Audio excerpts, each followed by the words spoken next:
আসসালামু আলাইকুম। আজ আমি আপনাদেরকে দিব স্বামী গোলাম বানানোর একটা টোটকা এবং মন্ত্র। এটা একটা নোংরা টোটকা। এই ধরনের টোটকাটা প্রয়োগ করবেন না, কারণ এগুলো প্রয়োগ করার পর স্বামীর মাথাও নষ্ট হয়ে যেতে পারে, যে আপনাকে ছাড়া কিছুই বুঝবে না। তার ফ্যামিলি, বাবা মা এদের দিকে কোনো খোঁজ খেয়ালই থাকবে না, সারাক্ষণ শুধু আপনিই করবে। তবে হ্যাঁ, স্বামী যদি একান্ত অবাধ্য হয়ে থাকে, তখন আপনি তার উপর এটা প্রয়োগ করতেই পারেন।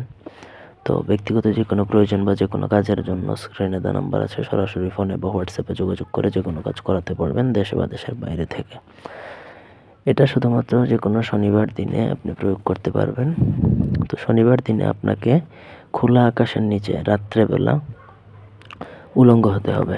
এগুলা রাত্রিবেলার কাজ 12টা-1টার দিকে করবেন। খোলা আকাশের নিচে আপনি উলঙ্গ হবেন। উলঙ্গ হয়ে আপনার লিঙ্গের ভিতর, আপনার নিজে যে স্ত্রী প্রয়োগ করবে তার নিজের লিঙ্গের ভিতরে অনামিকা আঙ্গুল প্রবেশ করাবে 3বার প্রবেশ করানোর পর একটু পানির মধ্যে ওই আঙ্গুলটা ডুবাবে। 3বার প্রবেশ করাবে লিঙ্গের মধ্যে, 3বার ডুবাবে। তারপর যেই লিঙ্গের যে পিচ্ছিল জিনিসটা পানির সাথে মিশবে, সেটা বীর্য হোক বা যেটাই হোক, সেটা পানির সাথে মিশে গেল। তারপর স্ক্রিনে যে মন্ত্রটা দেখতে পাচ্ছেন, সেটা ওই পানির মধ্যে একবার পড়বেন, একটা ফু দিবেন। ঠিক একইভাবে 57 বার পরে 57টা ফু দিবেন।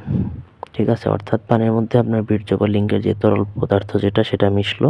তারপর আপনি ওই পানিটা মন্ত্রপুত করে তারপর আপনার স্বামীকে যদি খাইয়ে দিতে পারেন, সে ওই দিন ওই মুহূর্ত থেকে সারা জীবন আপনার গোলাম হয়ে যাবে। ঠিক আছে?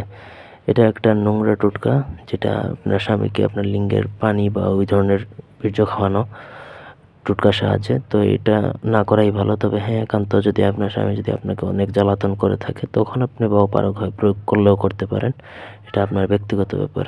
ধন্যবাদ সবাইকে।